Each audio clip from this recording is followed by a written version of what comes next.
Hi everyone, today I'm going to do a tutorial on how to make these kind of custom books that I use them for watercolor. I primarily do watercolor, but you could use them to put photos in. You could use them for any other art purpose like sketching or pen and ink or crayons or whatever you want to do.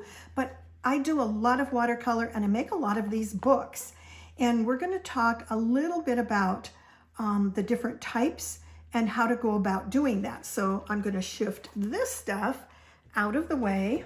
And first I want to talk about using paper for covers. I'll talk about how to do it later, but let's talk about paper.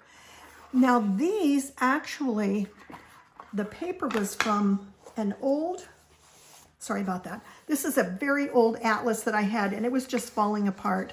And sometimes if it's a place we go to travel, that has a page in here, see it's all just coming apart, and I will use that for my covers. And let me show you that again. This one is a map. This is from several maps and I kind of stacked them. That's one thing that you could use for a cover. Another thing that you could use for a cover would be, this was another map, but I got it when I went to see my sister on Bainbridge Island in Washington, and we went to the Chamber of Commerce and I got just a map of the area and it worked really well. I think I had enough on that one map to do a front cover and a back cover and the inside, inside of each of the covers with more of the map. So that's another thing you could use.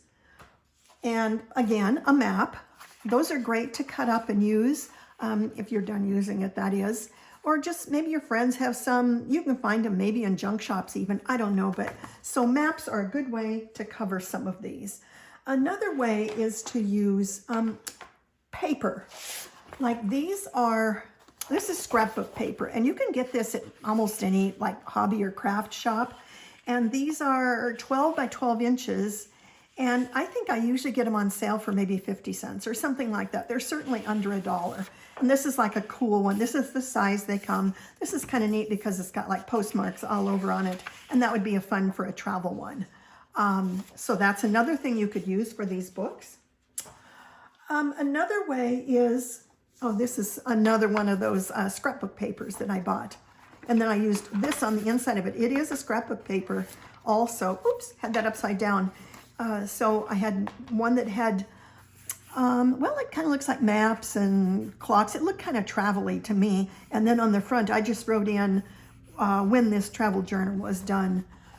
So front and back again. And then another way I do them is this, fabric. I use fabric. I do a lot of birds in my watercolor. So I found some fabrics. I don't know where I got them, Hobby Lobby, someplace. Just look around. Fabrics with birds on them, if that's what you like to do. You can see this is just a piece of that fabric that I used. And like, here's another example. This is kind of cool because it's got cameras all over it. So that might play into something you want to do. You can really, really customize these by what fabrics or papers or whatever that you are using. And that way it just kind of all ties together with whatever your theme is. Okay, so with that said, using fabric or paper or maps or whatever, you can put any of these type of books together. And I use, obviously they're punched, hole punched or drilled, and I use these little binder clip things that I get. I use a lot of these, so I get them in a lot of different sizes. And what I want to explain to you is that if you go underneath this video, you will see a link to my YouTube channel. And on that channel, I have videos of all of the books I've ever done, whether they're travel journals or instructionals or bird challenges or whatever they are. And you can go in there and specifically, I do page by pages of all of these. So like on this one, this was just my yard birds. That's what it's called. And you would look under yard birds there and find it. And it has page by page for every single one of these pages in here. And also, like on this one, this was a travel journal from going to the South Pacific earlier. Let's see, that was last year. And we went in October of 2023.